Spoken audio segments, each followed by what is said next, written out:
want to tell you today has its roots in several European tales. And I've put it together from several of those.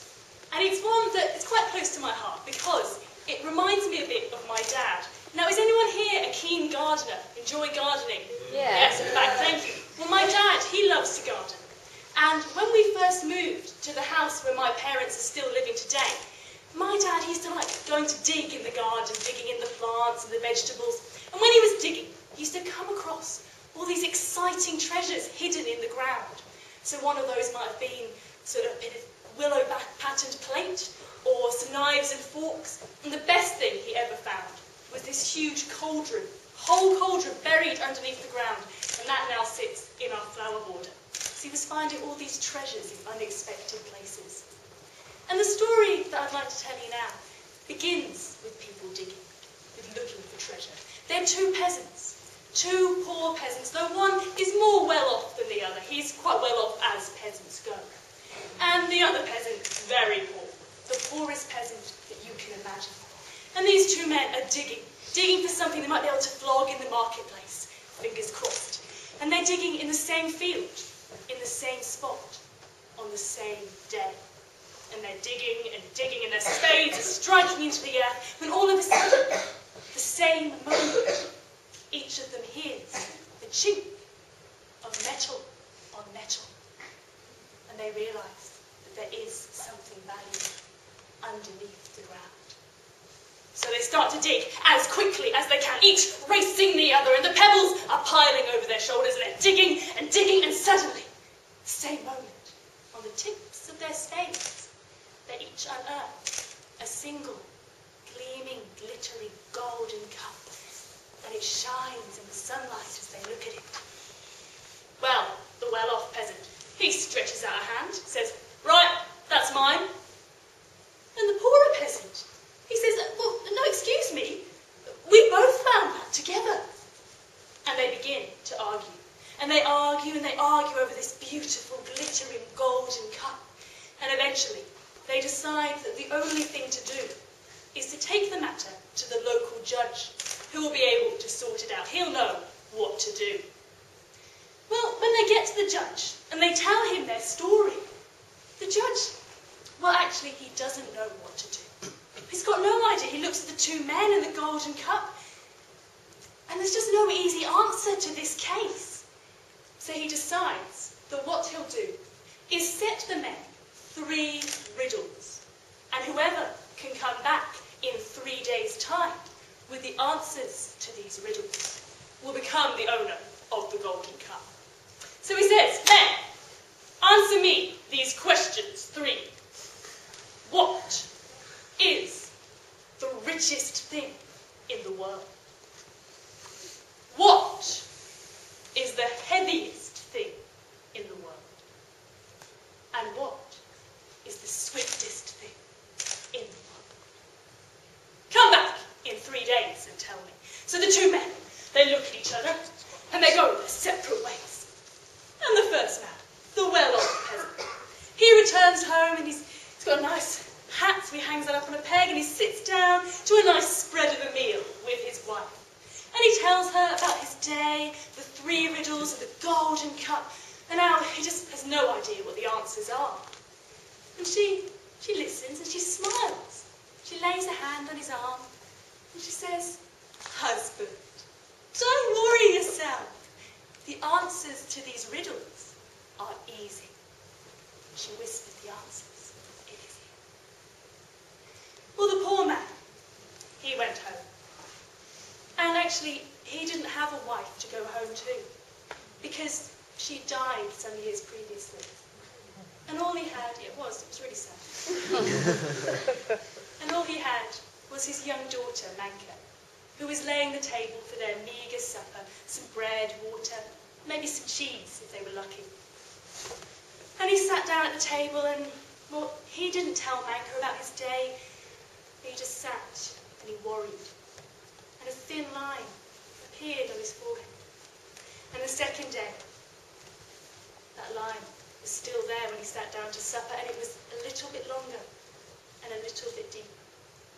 And on the third day, when he sat down for his evening meal, the night before, he was was to go back and see the judge. That line was both long and deep, and he sat with his head in his hands. He had no idea what to do. And his daughter, Manka, she noticed this. And she reached out to her father and she said, "Father, you seem so sad. What is it that's troubling you? Can I help?" And her father, well, finally told her about the golden cup and how if he was just a bit cleverer, he could have changed their lives forever. And Manka, she smiled and she laid a hand on her father's arm and she told him what she thought the riddles were. Well, the next day, the two men, the well-off peasant, the less well-off peasant, were due in court, and they stepped up before the judge. And the well-off man, he was to speak first, so he stepped forward and felt pretty confident, actually. So he rolled up his sleeves, and he said, "Well, Your Honour, seems to me that the richest thing in the world is the king, because he's pretty rich. It seems to me that the heaviest thing in the world is iron, really heavy metal. And I think, well, me and my wife reckon, anyway, that the swiftest thing in the world is our bay mare. Well, she could outrun any horse in the country." And he stepped back, feeling pretty pleased with himself. Well, the poor man, he stepped up and he was trying to remember what his daughter Manka had told him. And he said to the judge, "Well, Your Honour, it seems to me that the richest thing in the world is the earth, because she provides everything we need. It seems to me that the heaviest thing in the world is sorrow, for it weighs on any man's shoulders heavier than iron does. And it seems to me that the swiftest thing in the world is the human mind, because it can fly to China and back in a moment. Nothing is faster than thought, Your Honour." Well, who do you think the judge awarded that golden cup to? It was, thank you, it was the poor man. He stepped towards him and he shook his hand and he presented him with the golden cup. And the man, he couldn't believe his luck. The line on his forehead was just a little bit fainter as he looked at this thing in his hands. But the judge was speaking to him. The judge said, "Man, you seem to be rich in wisdom, if not in material wealth. How is it that you came to be so wise? How did you come to know the answers to my riddles?" Well, the man, he was an honest man. And he said, "Well, Your Honour, it was my daughter. My daughter told me the answers." And so the judge requested to see the man again with his daughter in court the next day. So the next day, the two of them, the poor man and Manka, arrived at the court, and the court was just finishing its final session. And the judge was having a terrible time, as he was looking at these two men, two brothers, who had come to him because their father had recently died, and they didn't know how to divide his lands between them.